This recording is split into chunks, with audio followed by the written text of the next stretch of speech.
नमस्कार शेतकरी मित्रांनो, मी दीपक जाधव, नाशिक. महाराष्ट्र राज्य हवामान साक्षरता अभियानात सर्वांचे स्वागत.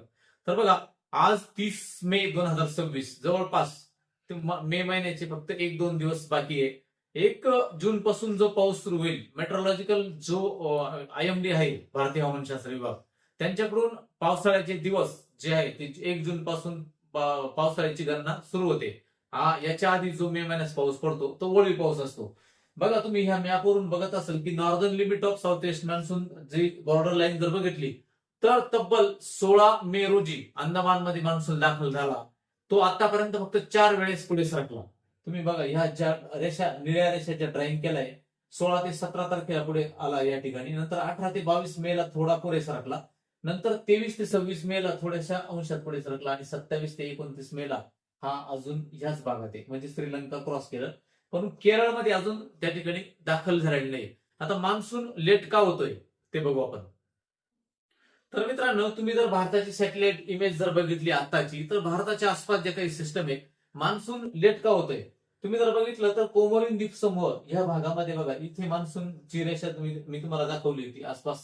नंतर ती अशी श्रीलंकेच्या आसपास अशा रेषा आहे, म्हणजे केरळच्या जो कन्याकुमारी आहे तिथपर्यंत मान्सून आलेला आहे.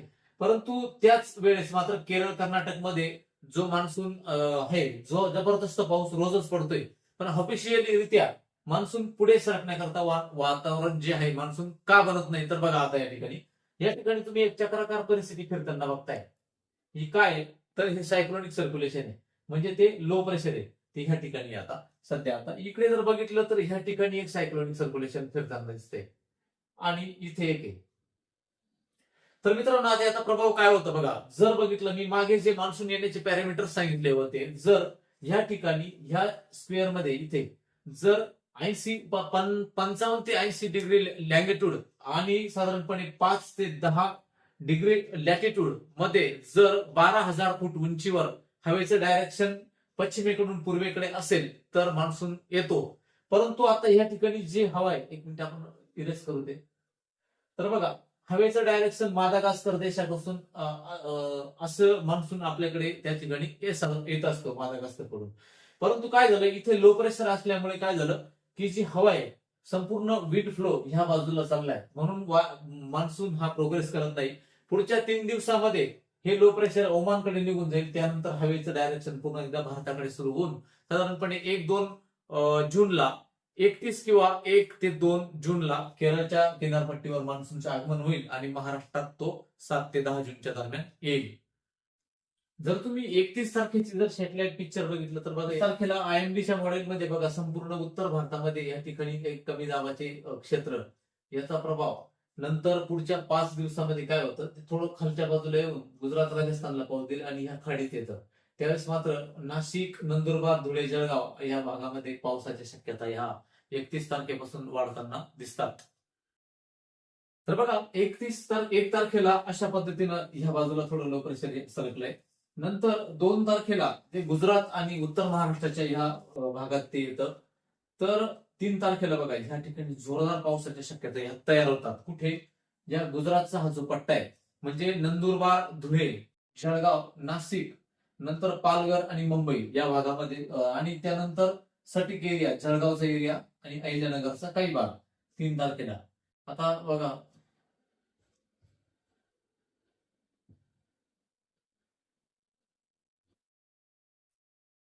हा 4 तारखेला जर बघितलं तर तुम्ही हा भाग या ठिकाणीच ऍक्टिव्ह दिसतो बघा. आता 5 तारखेला पुढे जर बघितलं तर संपूर्णपणे ह्या वेळेस असं दिसतं या मॅपमध्ये की मान्सून हा प्रोग्रेस करताना दिसतो. कदाचित 4 तारखेच्या मॅपमध्ये जर असं दिसत असेल तर 5 तारखेला 100% मान्सून हा पुढे त्या ठिकाणी प्रोग्रेस होताना आपल्याला दिसतो बघा. 6 तारखेला, 7 तारखेला देखील मुंबईच्या किनार या ठिकाणी जोरदार लो प्रेशरचा प्रभाव त्या ठिकाणी दिसतो. म्हणून साधारणपणे बघा मित्रांनो, की हा अंदाज सगळ्यांनी लक्षात घ्या. आता 31 तारखेपासून काय होईल ते देखील सांगतो. 31 तारखेपासून जो पावसाचा फ्लो आहे, एकतर उत्तर भारतातून कमी दाबाच्या एका सायक्लोनिक सर्क्युलेशनच्या प्रभावामुळे उत्तर महाराष्ट्राकडे पाऊस सुरू होईल. 31 ला वातावरण खूपच खराब होईल, परंतु 1, 2, 3च्या आसपास पाऊस तो दिसतो. पाऊस कसा असेल? पाऊस दुपारनंतर वळीव स्वरूपाचा असेल किंवा 1 तारखेला थोडा सकाळी देखील 1 किंवा 2 ला सकाळी असू शकतो पाऊस. अशी एक सिस्टम त्या ठिकाणी दिसते. तर आता बऱ्याच मित्रांनी सांगितलं की भाऊ आता पाऊस कसा असेल, तर 1 तारखेपासून ते 7 तारखेपर्यंत 8 तारखेपर्यंत राज्यामध्ये वळीव पावसाला सुरुवात होईल. तर विदर्भातून देखील पाऊस हा एक 5, 6, 7 तारखेला विदर्भ मराठवाड्यात पाऊस वाढताना दिसतो. त्यानंतर तो उत्तर महाराष्ट्र आणि पश्चिम महाराष्ट्रात दिसतो. दुपारनंतर पॅचेसमध्ये पाऊस होईल, सगळीकडे पाऊस होणार नाही. जसं तो मागील पाऊस 4 दिवस झाला त्या पद्धतीने तो पाऊस असेल. आणि नंतरच्या काळात मान्सून ऍक्टिव्ह झाल्यानंतर कदाचित 8-9 तारखेला जर मॉडेल बघितलं तर 8-9 तारखेला पाऊस हा दुपारनंतर दिसतो, परंतु कदाचित मान्सून सक्रिय होण्याची शक्यता आहे. हा अंदाज सगळ्यांनी लक्षात घ्या. आणि अजून एक प्रश्न की भाऊ पाऊस कसा असेल, आता जो प्रश्न येतोय तर बघा आयएमडीचा देखील सुधारित अंदाज आलाय. त्यांनी 90% पाऊस सांगितलाय, म्हणजे 2-3% किंवा काही टक्के ते थोडेसे खाली आले आयएमडीचा अंदाज. तर विदेशी मॉडेल जे एल सांगताय, परंतु मी नेहमी एक सांगतो की मेट्रोलॉजिकल जे डिपार्टमेंट आहे, वर्ल्ड मेट्रोलॉजिकल डिपार्टमेंट, त्यांनी साधारणपणे 5 वर्षापूर्वी 4-5 वर्षापूर्वी एक न्यूज दिली होती की पुढील 25 वर्ष ही खूप पावसाची असणार आहे. काय तर समुद्राच्या पाण्याचं तापमान हे खूप वाढलंय आणि या पाण्याचं तापमान वाढल्यामुळे काय होतं की कधीही लो प्रेशर तयार होतात. म्हणून एल प्रभाव जरी असेल तरी जुलै ऑगस्ट महिन्यात जबरदस्त उष्णता दिसते आणि त्याच्या प्रभावामुळे अरबी आणि बंगालच्या उपसागरामध्ये लो प्रेशर तयार होऊ शकतात आणि आपल्याकडे चांगला पाऊस येऊ शकतो. हा एक शेतकऱ्यांनी अंदाज लक्षात घ्या आणि त्यानुसार कामाचं नियोजन करा.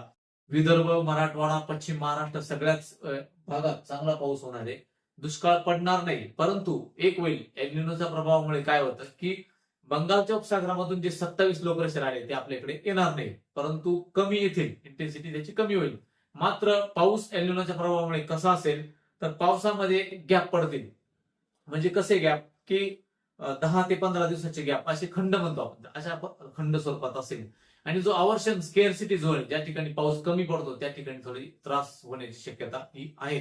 परंतु त्यात अपडेटेड जो अंदाज येईल त्यात आपण तो अंदाज देऊ. हा अंदाज सगळ्यांनी लक्षात घ्यायचा. आणि आपल्या जे दीपक जाधव हवामान अंदाज इंस्टाग्राम आहे, फेसबुक आहे किंवा युट्यूब चॅनल आहे, आपले 92-93 हजार सबस्क्रायबर झाले. महाराष्ट्रातून रोजच 200-300 सबस्क्रायबर आपले वाढत आहेत आणि लवकरच 1 लाखाचा टप्पा आपण त्या ठिकाणी पार करू. कारण खूपच लोक, माझे जास्त मराठवाडा आणि विदर्भामध्ये जास्त जे फॉलोअर्स आहे, सबस्क्रायबर, त्यांची संख्या झपाट्याने वाढते.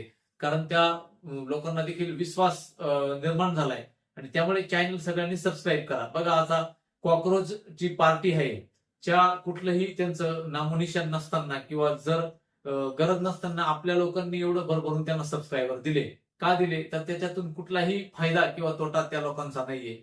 तरीही एक शेतकऱ्याच्या दृष्टीने पावसाचे अंदाज, शेतीचे पिकाचे अंदाज मी देत असतो. म्हणून आपलं कर्तव्य आहे की आपण सपोर्ट केला पाहिजे की जो माणूस निस्वार्थ अंदाज देतो आणि आपल्याला वेळेवर अपडेट देतो त्या चॅनलला सबस्क्राईब केलं पाहिजे. म्हणून मी तर म्हणतो हिरिरीने सर्वांनी सांगितलं पाहिजे की चॅनल सबस्क्राईब करून घ्या. कारण काय होतं की एक युट्यूबरचं हे असतं की सबस्क्रायबर वाढल्यानंतर आम्हाला उत्साह वाढतो आणि आम्ही अजून चांगले अंदाज तुमच्यापर्यंत देण्याचा प्रयत्न करतो. म्हणून चॅनल हा सबस्क्राईब करा. मी प्रत्येक व्हिडिओमध्ये सांगत नाही की तुम्ही चॅनल सबस्क्राईब करा, परंतु आज सांगितलं. धन्यवाद.